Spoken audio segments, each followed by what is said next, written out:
Hi, thanks for joining me today. I wanted to share with you the story of a man whose car was stolen, but he's got a tracker and he knows exactly where his car is. Then, if you don't mind, I'd like to share with you my opinion of what I would do if I had a dog in that fight.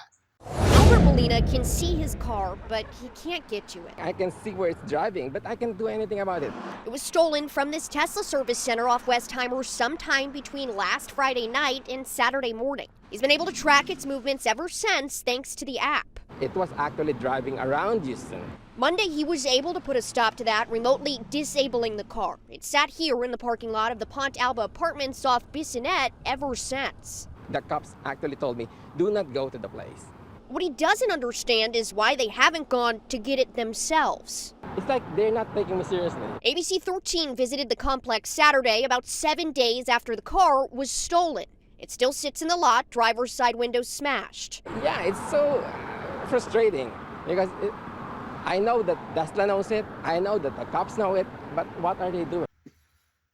Now, I noticed in the video there, when the reporter was asking him about what happened, there was a mention of it being in the parking lot of the Tesla service center.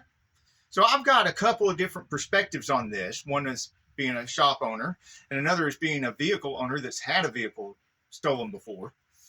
First, as a shop owner, I would feel responsible, both morally and legally, if a vehicle had been stolen out of my parking lot. And I keep liability insurance for that. So there's a couple of things that I would do about that. One, as a shop owner, I would contact him, the vehicle owner, and if he said that he knows where the vehicle is, and because he's used his tracker, if he didn't say, I would ask him about his tracker and see if he knows where it is.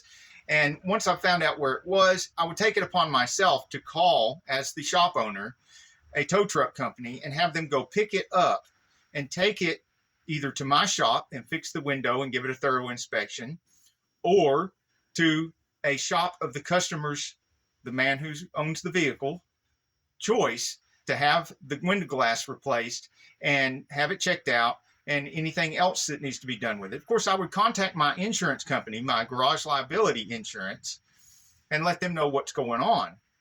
And I'd keep every receipt for everything that was done. And I would coordinate with the vehicle owner and try to get this taken care of for him. Now, as a vehicle owner, if it had been my vehicle and not my shop, that I'd left my vehicle at a shop, I would call the tow truck people myself. I'd call a couple of tow companies, and if one of them hem-hawed around and be like, under the situation, I don't know, I'd just hang up the phone and call somebody else until I found somebody that's experienced with picking up vehicles and get in, grab the vehicle, get out, and because I don't want any confrontation with the thieves, not my own confrontation with the thieves, and certainly not the tow truck driver having to confront the thieves, because that could endanger their lives. So I just want them to quick get in there, get the vehicle, get out, and get it to a competent garage. I probably wouldn't trust the garage that I left it with because it got stolen from there already.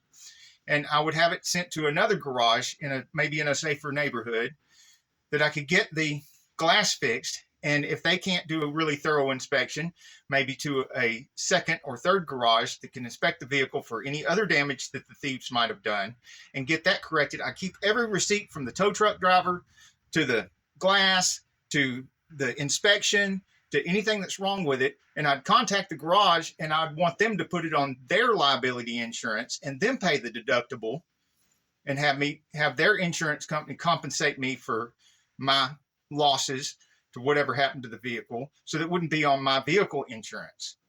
Of course, last ditch effort that comes to mind is that, I could contact I would contact my own insurance and tell them what's going on and what I'm doing in case the garage owner is not cooperative. I could turn it over to my insurance and then they could go after the garage to get reimbursed for anything they pay on my vehicle. I'm thinking along the lines of a totally different perspective of what it seems like the reporter is.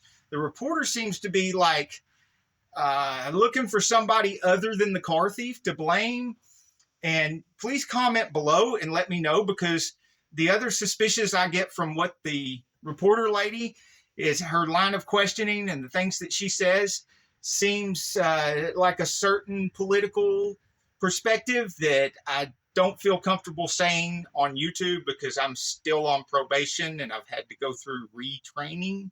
But I just think it's a much better and much more helpful line of reasoning to think about, what is it we can discuss with this owner of the vehicle whose car is stolen that might be helpful to him in getting his car back, rather than going through a line of questioning that makes it some other third party look bad or nefarious or something, somebody other than the car thieves.